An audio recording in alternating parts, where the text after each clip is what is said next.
자, 28강 하겠습니다. 81쪽입니다.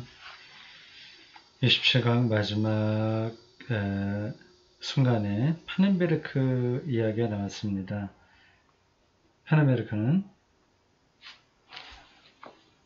인간 영혼에 대해서 이렇게 말했습니다. 하나님의 전체성 안에서 이해하고 있어요.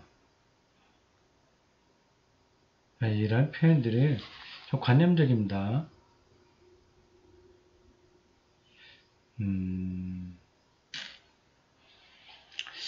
관념적이라는 말은 손으로 이렇게 딱 잡지는 않으나 그렇다고 해서 근거가 없다 그런 뜻은 아닙니다.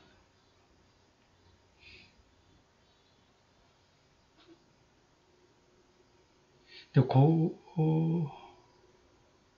손에 잡히지 않는다. 그러나 여기저기 여러가지 이런 것들을 종합적으로 생각해 볼 때 어떻다. 그렇게 붙드는 방식입니다. 네, 그렇게만 얘기하고 가보겠습니다. 뒤르가 발언합니다. 바다에서 파도가 새로 일어난다고 해도 그것은 그보다 먼저 일어났다 가라앉은 파도와 다르지 않은 물이에요.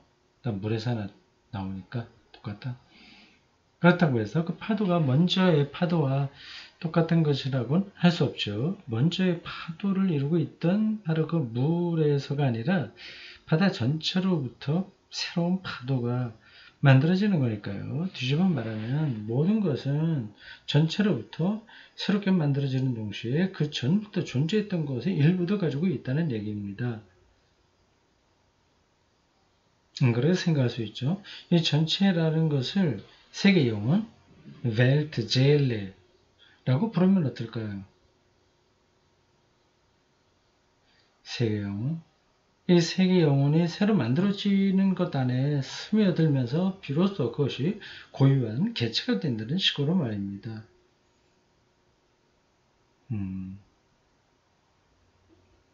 우리 한 인간이 태어나서 고유한 영혼을 갖고 살잖아요. 그게 이제 죽으면 어딘가에 흡수돼 버려요. 그걸 이제 웰트제일레 세계 영혼이라고 하고, 그게 또 다른, 그 전체죠. 그 사람의 고유한 영혼이 거기서 어떻게 관계를 맺는지는 모릅니다. 하여튼 뒤로 설명 그런 거예요. 잠깐 그렇게 얘기를 했고, 이 세계 영혼, 이거하고 하나님의 전체성이 연결되냐, 그런 이야기입니다. 비슷할 것 같다는 그런 생각으로 뒤로가 이야기한 것으로 보입니다. 파넨베르크 선생이 이야기합니다. 그리스도교는 그 점을 조금 다르게 생각합니다. 다르게 해석합니다. 조금 다르게. 그리스도교는 모든 이들이 한 사람 한 사람으로 하나님의 기억 속에 머물게 되기를 희망합니다. 이 세상이 끝난 뒤 하나님은 사람들에게 새로운 생명을 주실 겁니다. 하지만 그 생명은 우리가 그 안에서 하나님의 영원성을 나누어 갖는, 따라서 모든 이들이 더 이상 한 사람 한 사람으로 나누어지지 않고 함께 하나가 되는 새롭고도 거룩한 생명이죠. 이렇게 뒤로가 얘기한 거하고 크게 차이가 있어 보이지는 않아요. 뒤로가 얘기한 것에는 그 개체 인간의 영혼이 그냥 웰트제일레 세계 영혼에 흡수된다고 한다면, 파넨베르크가 말하는 쪽으로 보면 그게 살아있는 거죠. 그게. 그 개체의 영혼이 살아있는 거죠.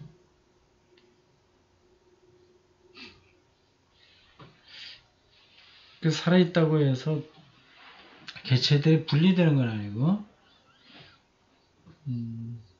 하나가 된다. 그러니까 뭐 큰 틀에서 보면 비슷하다고 할 수 있습니다.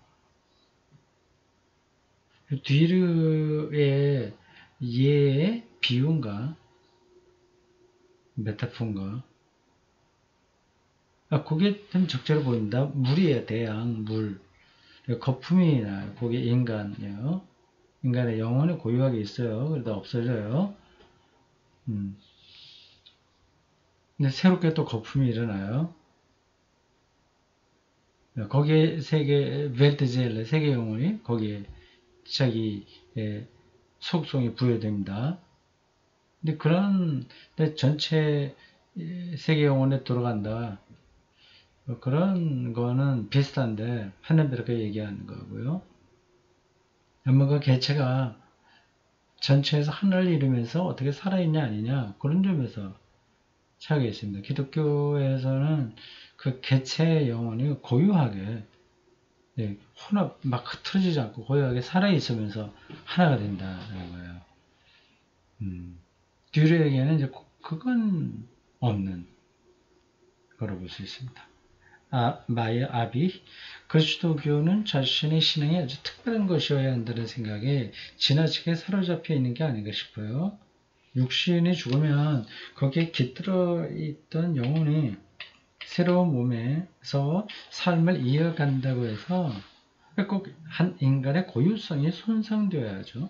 다시 죽으면 거기에 깃들어 있던 영혼이 새로운 몸에서 삶 이어간다고 생각해서 꼭 고유성이 손상되어야 한다는 거죠.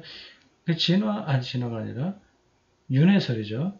다른 몸에 또 영혼이 들어간다고 하면 그 영혼이 왜 파손되는 거냐? 그대로 유지되는 거 아니냐? 이렇게요. 플라톤 이데아론이나 불교의 윤회설 하고 비슷한 겁니다. 글쎄요, 전 잘 모르겠군요. 그리고 윤회를 믿는 것이 그리스도교 신앙에 위배된다고 생각하지 않습니다. 윤회라고 해서 영원히 반복되어야 한다는 법은 없으니까요. 아시아의 종교들은 윤회가 되풀이되다가 언제 어느 때인가는 끝이 나서 우리 모두가 세계 영혼으로 돌아간다고 가르칩니다. 여기서도 세계 영혼이 나왔습니다. 그 개념이 벨트젤리. 그 불교의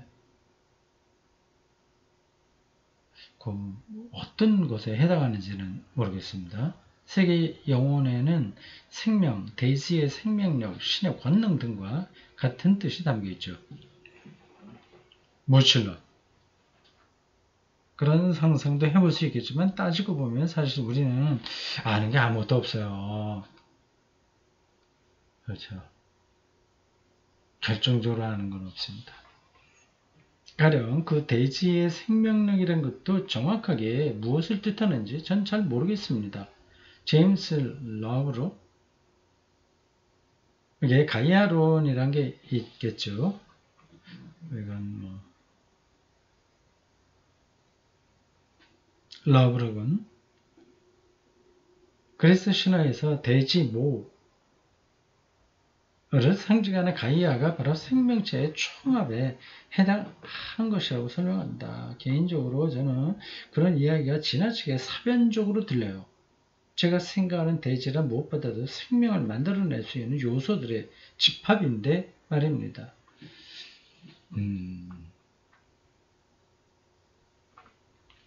뒤로 사후세계라는 것을 이해하기에는 우리의 정신적인 능력이 턱없이 모자랍니다. 그런 탓에 그런 황당한 상상밖에 할 수 없는 노릇이죠. 우리가 사실대로 알고 있는 것은 그렇게 제한된 내용에 지나지 않으니 사후세계가 어떤지를 알고 싶어도 그럴 수가 있어야 말이죠. 그러니 결국 상상에 의존할 수밖에 없어요. 그래서 의존할 수밖에요.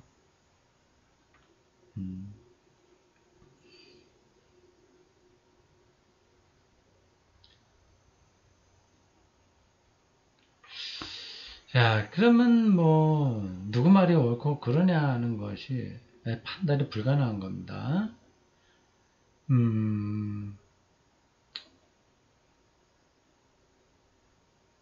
죽음 이후의 세계에 대해서는 쉽지 않습니다. 우리가 기독교적으로는 부활이라고 얘기하는데, 이제 그게 어떤 개념이냐 하는 그 설명이 또 따라야 되거든요. 그걸 얼마나 일목요연하게 설명할 수 있느냐 하는 게 핵심인 것 같습니다. 누가 그거를 증명해 줄 수는 없어요. 무칠로. 그렇지만 사후 세계에 대해서라면 저로서는 죽음 뒤에 무엇이 오는가를 아주 모호하게 설명하고 있는 성서 이야기가 더 끌리는군요. 신약 성서의 부활 이야기를 생각해 보세요. 부활 말했습니다. 성서는 부활한 예수를 완전히 비현실적인 존재로 부활했지만 마치 이 세상 어디에도 존재하지 않은 것처럼 그리고 있습니다. 비현실적인 존재라고 하는 표현은 정확하지 않습니다. 오히려 현실적인 존재로 얘기하는 거죠. 다만 살았을 때 그 모습 그대로 왜 성격은 아니다 그 얘기죠. 그에 비해서 밀교들은 삶과 죽음의 경계를 공간적으로 뚜렷하게 설정해 놓고 사람들이 이승과 저승이라는 장소로 오간다는 식으로 생생하게 묘사합니다. 하지만 성서의 묘사는 조심스럽고 모호하죠. 성서가 사후 세계에 대해서 그렇게 조심스러운 건 죽음 뒤에 오는 일을 우리 인간은 알 도리가 없다고 말하기 위해서일 거예요. 죽음은 우리가 이해할 수 없는 신비로운 사건이고 그렇기에 그저 모르는 채로 남겨두어야 하는 대상입니다. 죽음에 대한 의문을 더 이상 캐지 않고 남겨두는 게 쉬운 일은 아니지만 그렇다고 성급히 윤회 같은 것에서 해답을 찾고 우리 영혼이 또 누구의 동물에게 들어가고 또 이렇게 돌아가고 하는 이게 아주 단정적으로 그렇게 표현하는 거. 그런 데서 해답을 찾고 마음의 평화를 얻으려 해서는 안 될 것 같습니다. 생각해 보세요. 우리가 다시 태어난다 한들 무슨 소용이 있겠습니까? 그건 죽음이라는 문제를 해결하기보다는 나중으로 미루는 것일 뿐이 아니겠어요? 이해하기 힘든 문제에 대해서 이러쿵저러쿵 말이야 해볼 수 있겠지만 그런 이야기를 상징적으로 조심스럽게 다루는 성서를 그렇죠? 그 표현이라고 한다면 비현실적 존재라는 표현이 맞습니다. 상징적으로 조심스럽게 다루는 성서를 본받는 편이 바람직하지 않을까 싶어요. 무칠러 이야기 괜찮습니다. 좋아 보여요. 파넨베르크입니다. 다음 세상 그리고 다음 세상에 내가 태어난다면 그건 윤회니까 그때의 나는 지금의 나와는 다른 사람이겠죠.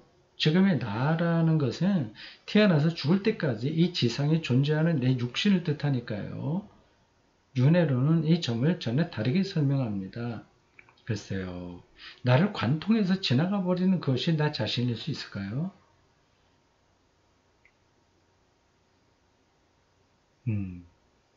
윤회론과 플라톤의 이데아론은 이런 성격이 강합니다. 영혼이 스쳐 지나가는 게 잠시 머물다가 떠나는 겁니다. 뒤를 그리스도교의 영혼관에 대한 파넨베르크 선생님의 설명을 들으면 나 자신을 고이 넣어두는 상자 같은 것을 생각하고 계시지 않나 하는 인상입니다. 그렇진 않은데 그렇게 전달됐다면 할 수 없지만 나 자신을 널 상자다. 상자처럼 생각한다? 그건 아니죠. 아주 질적인 변화로 우리가 죽음 이후의 미래가 간다는 건데 상자는 고정된 상태죠.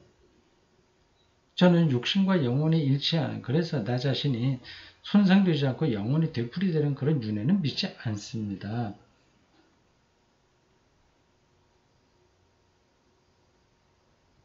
전 제 자신의 체험이 제가 세계라고 부르는 체험의 총체를 이루는 일부라고 봅니다. 그리고 우리 모두는 이 체험의 총체를 만들어가는 동반자예요. 이건 나에게 속했던 부분이군.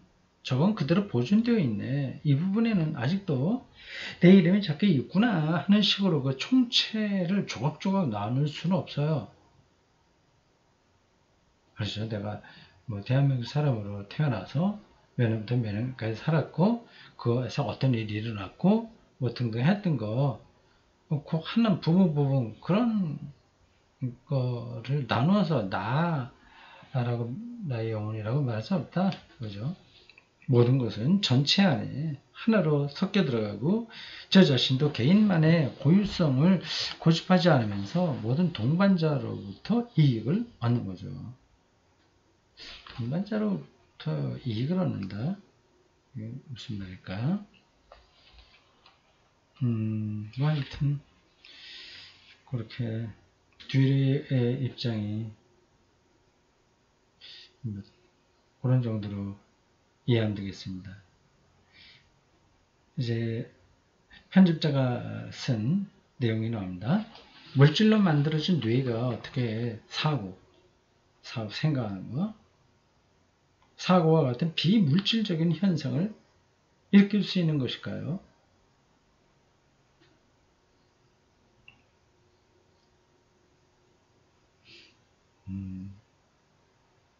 뭐 컴퓨터 소프트웨어 같은 거죠. 뇌파 뭐 그렇게 얘기하겠죠. 생물학자들은요. 영혼, 육신의 문제 또는 정신, 신체 문제는 인간의 육체와 정신이 서로 어떻게 연관되는가에 대한 물음에서 비롯된다. 이것이 거의 난공불락의 문제가 되어버린 것은 데카르트의 이원론이 시작이다. 데카르트의 이원론.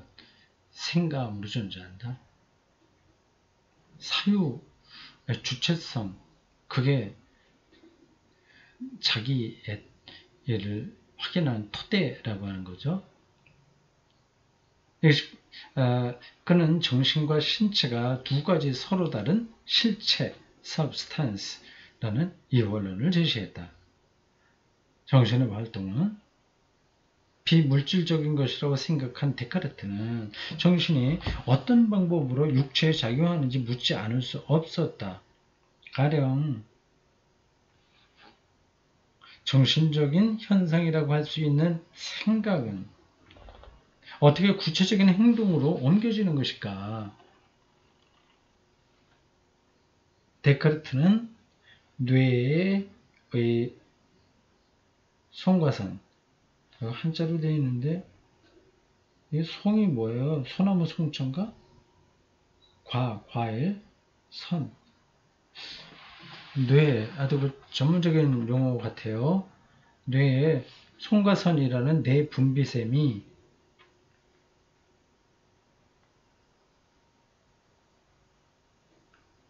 정신과 육체라는 두 실체를 연결한다는 가정을 세워 이 문제를 해결하려고 했다. 이 문제를 해결하려고 시도한 사람들은 많았지만 데카르트를 제외하고는 대부분 이론론에 바탕을 두고 있었다. 육체와 정신 하나다. 그래도 어떤 부분에서는 하나고 어떤 부분에서는 이제 구분해야 되는 거겠죠. 무조건 이론론이다, 이론론이다 이렇게 딱 잘라서 말하기는 어렵습니다. 즉 모든 정신적인 현상이 물질에 근거한다고 생각하거나 유물론이죠. 물질도 일종의 정신적인 현상이라고 이해한다. 관념론, 메테리얼리즘, 아이디얼리즘, 관념론. 영혼 육신의 문제에 관한 이런 논쟁은 오늘날에도 여전히 활발하게 이루어지고 있는데 생물학이나 밀교들에서는 이론론이 주류를 이루고 있다. 자, 이런 거를 기초로 해서 또 몇몇 대화가 이어집니다. 부케티스.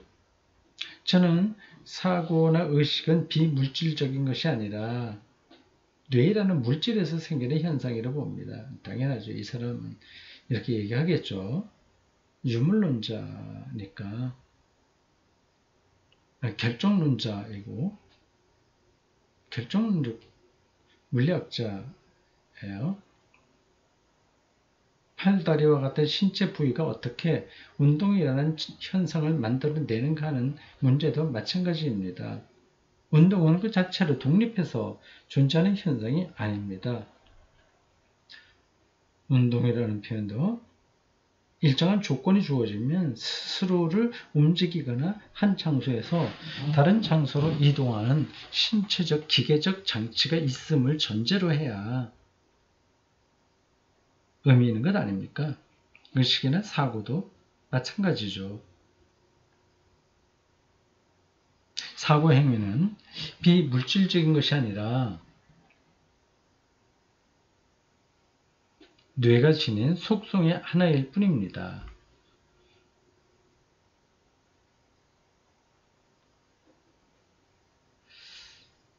이렇게 되면 참 뇌가 모든 걸 해버린다. 그 사람의 행동도 결국 뇌의 책임인데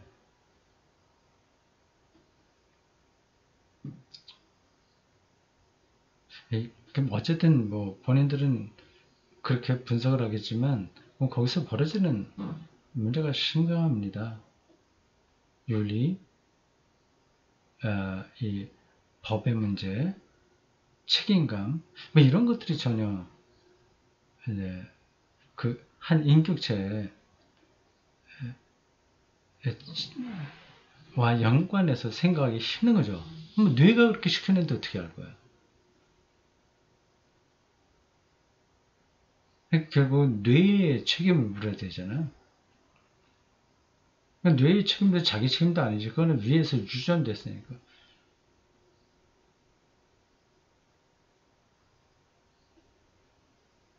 이 사실에서 출발하면 문제는 아주 달라집니다.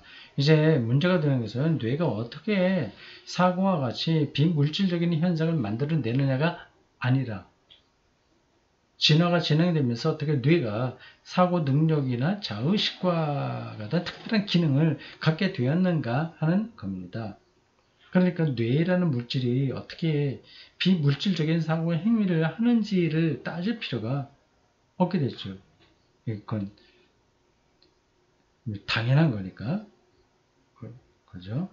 우리가 체험하는 비물질적인 현상이 어떤 물질적인 속성을 가지고 있는지, 그리고 그런 속성이 어떻게 생기게 되는지는 다른 분야들에서 논의해야 하는 것이니까요. 이 문제는 생물학적으로 아직 완전히 해명될 단계가 아닐지 모르지만 언젠간 해명될 수 있으리라 생각합니다. 그래요.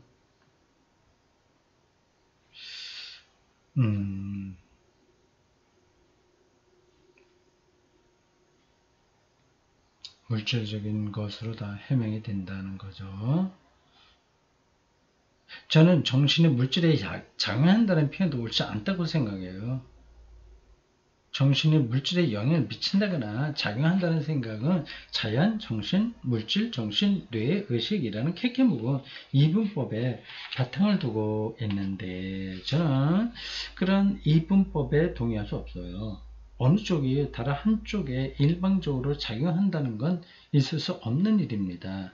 앞서 말한 운동을 다시 한번 예로 들면 이렇습니다. 사람의 무릎이 움직이는 것을 보고 운동이라는 것이 어떤 방법으로 무릎 관절에 작용해서 무릎이 움직이게 되었을까 라든지 운동이 어떻게 운동기관에 전달되는가 등을 심각하게 논의하는 건 아무런 의미도 없습니다. 운동이 운동기관에 전달되는 게 아니라 근육과 뼈에서부터 세포와 분자에 이르기까지 운동기관을 이루고 있는 것들에 일정한 조건이 주어지면 우리가 운동이라고 부르는 현상이 일어나는 거니까요. 어떤 조건이 주어지기만 하면 똑같이 그 운동이 일어난다.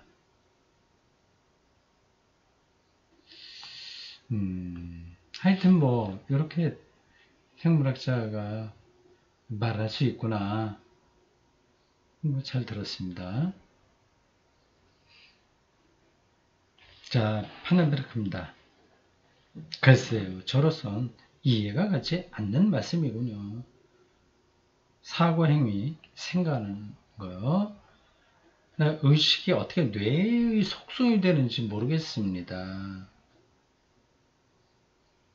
생물학자가 더 이 부분에서는 전문가인데 신학자가 그걸 이해하지 못하겠다 이렇게 반론을 펴면 다른 사람들은 누구 편을 들까요? 전문가 편을 들겠죠. 생물학자 편을 들겠죠. 그것도 뭐 무조건 다 전문가라고 해서 다 옳은 얘기를 하는 건 아니고 생물학자들 사이에도 서로 의견이 다르니까 부게티시 말을 무조건 따를 필요는 없습니다. 뇌의 속성이라면 회색이고 물렁물렁하며 주름이 졌다는 정도뿐이죠. 뇌를 통해 사고가 이루어지는 게 뇌의 기능이라면 몰라도 뇌를 통해서 사고가 이루어지는 게 뇌의 기능이라면 몰라도 뇌의 속성이라고는 생각을 했습니다. 뇌가 사유한다가 아니라 이건 정확한 표현입니다.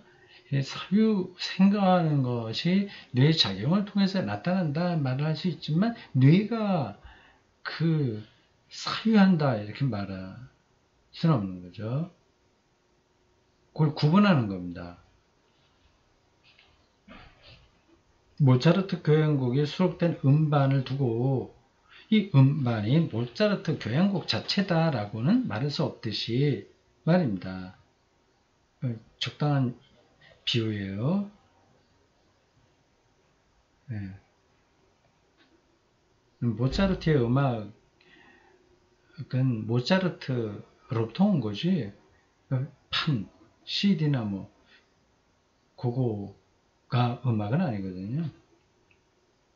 기술적으로 거기에 담아내는 것 뿐이죠.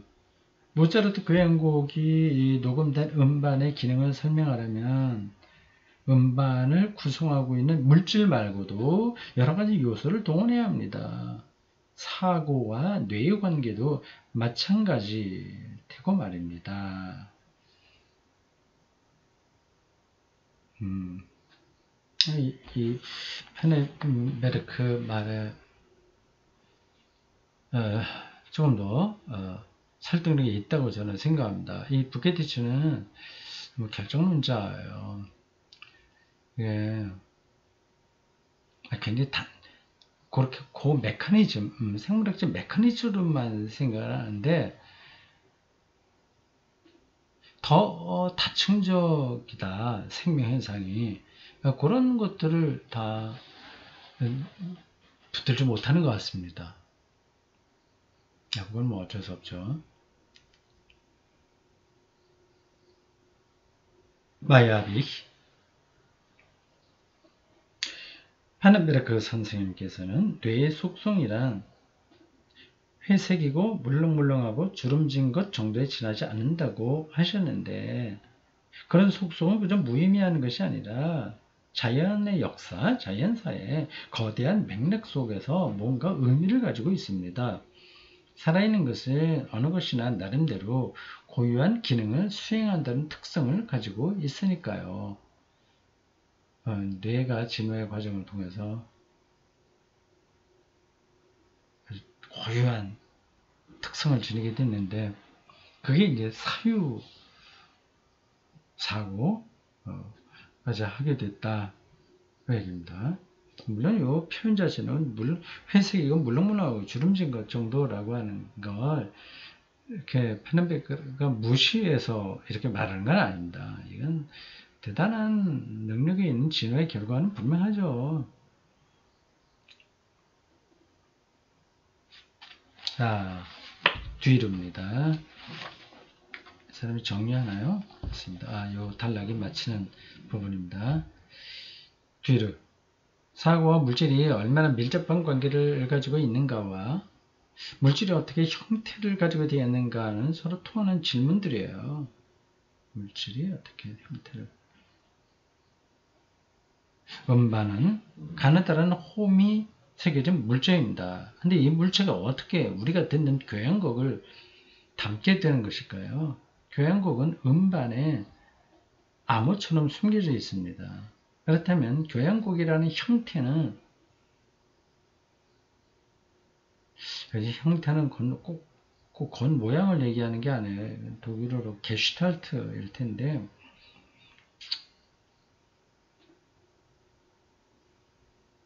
그 음악 자체를 말한다고 보면 됩니다. 교향곡이라는 음악 자체는 음반이라는 물질에 과연 어느 정도로 영향을 미칠까요? 형태라는 것은 일종의 관계의 구조입니다. 형태가 물질에 영향을 미친다고 할 수 있으려면 그 영향이 국소적이거나 개별적이지 않고 포괄적이어야 합니다. 저희가 어려운 말들이네. 그 영향은 하나하나의 물질에 대해 미치는 것이 아니라 물질들과 상호작용을 하는 가운데 이루어지는 것이죠.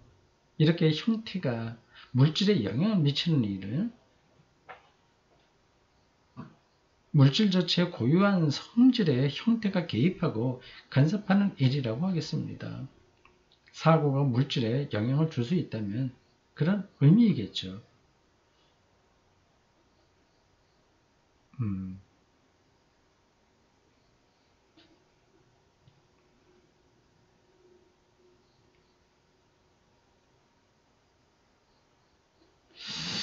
자, 이거 제가 설명하려면 시간이 좀 많이 필요한데 뒤르는 파넨베르크하고 부게테시 한 중간쯤의 입장에 서서 이야기를 하고 있는 것으로 보입니다. 자, 여기까지입니다.